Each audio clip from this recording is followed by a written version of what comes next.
feminism needs to be a threat to capitalism rather than accommodation within capitalism.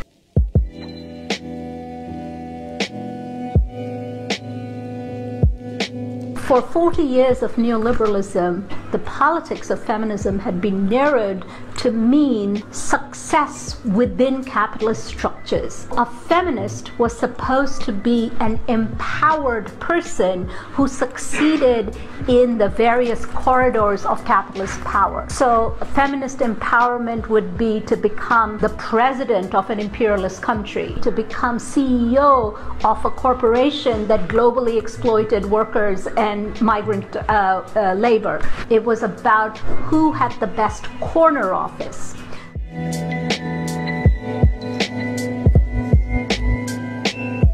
So feminism for the 99% is a feminism for the many, which claims that in order for there to be real emancipation of the many, it needs to be a feminism that challenges capitalism rather than accommodates to it.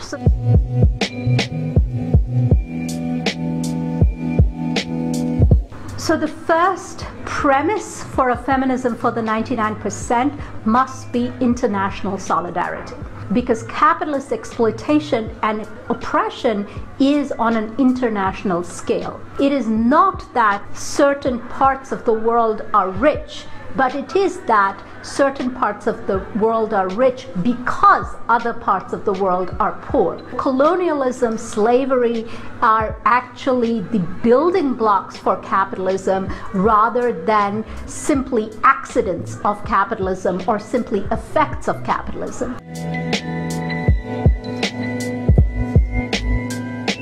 The fundamental lesson that I think the movement teaches us and that the manifesto tries to take forward is the idea of feminism not being limited to women's issues, but feminist politics being the basis of universal emancipation for humanity rather than simply equality with men.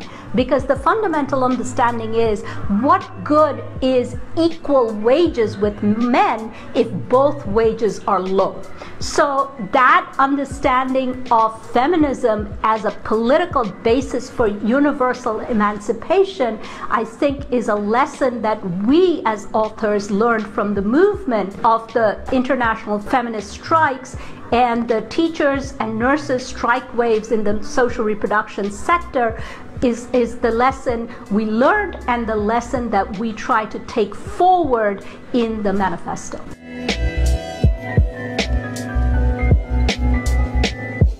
The global feminist strike movement has been, in the era of neoliberal austerity, one of the first international intentionally anti-capitalist movements. And I think the climate strike movements that are being developed by children in schools is coming close to becoming one of the second kind of forms that this struggle is taking.